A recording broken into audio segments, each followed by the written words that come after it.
important ce plan. Le plan régional de souveraineté alimentaire que nous venons de signer ce matin tous ensemble, État, collectivité régionale, collectivité départementale, profession agricole, c'est la boussole pour l'agriculture demain. C'est ce qui doit nous garantir qu'on est capable, à partir des acquis qu'on a, d'assurer une production qui permet d'alimenter, de nourrir les Réunionnais. Aujourd'hui, on a des bons chiffres.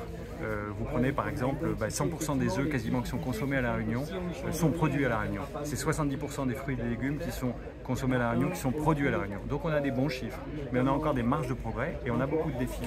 Donc on a travaillé à la demande de la Première ministre à faire un plan, tous les acteurs régionaux ensemble, pour tracer l'avenir et pour voir comment on pouvait progresser en termes de souveraineté, c'est-à-dire plus de production locale et donc moins d'importation pour les consommateurs réunionnais. Voilà, c'est ça l'objet de ce travail. Évidemment, c'est plein de défis. C'est plein de difficultés, mais on les affronte tous ensemble et donc on les affrontera mieux. Les acteurs agricoles vous ont interpellé aussi en disant qu'il fallait aussi des moyens complémentaires et des outils puissants réglementaires par rapport notamment aux friches. Toutes les réponses ne sont pas encore apportées dans le plan.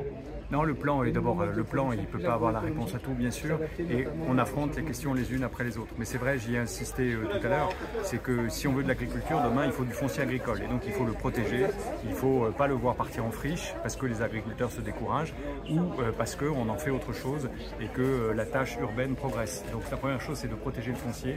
La deuxième chose, c'est d'apporter des soutiens, effectivement, à l'agriculture. Alors, des soutiens financiers, il y en a déjà beaucoup, mais tant mieux. Je prends l'exemple de la canne et de la filière canne. Qui a été signé l'an dernier, mais aussi des aides qui ont été apportées sur les fruits et légumes là, grâce à la Première ministre au mois de mai dernier. Mais il faut aussi des réponses techniques pour les agriculteurs parce que leur métier est difficile.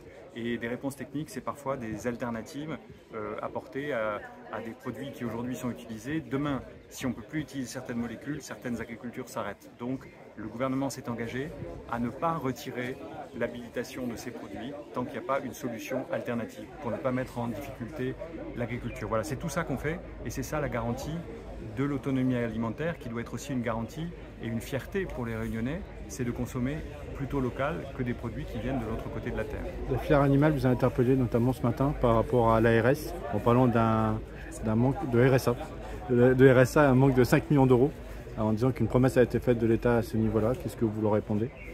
Je peux répondre que l'État répond présent pour soutenir l'agriculture à chaque fois que des questions sont posées. Alors pas forcément toujours immédiatement, pas toujours facilement, parce que évidemment il y a des expertises techniques qui sont nécessaires, mais en l'occurrence sur ce régime spécial d'accompagnement qui est de la filière animale, il y a des demandes, elles sont entendues, elles sont en train d'être examinées. Ce que je redis encore une fois, c'est que l'État, mais l'Europe aussi, à travers le conseil départemental qui en est le gestionnaire, et puis la région aussi qui peut apporter des aides indirectes, toutes nos collectivités, on est très au soutien de l'agriculture parce qu'on sait que c'est un trésor et qu'il faut le protéger précieusement.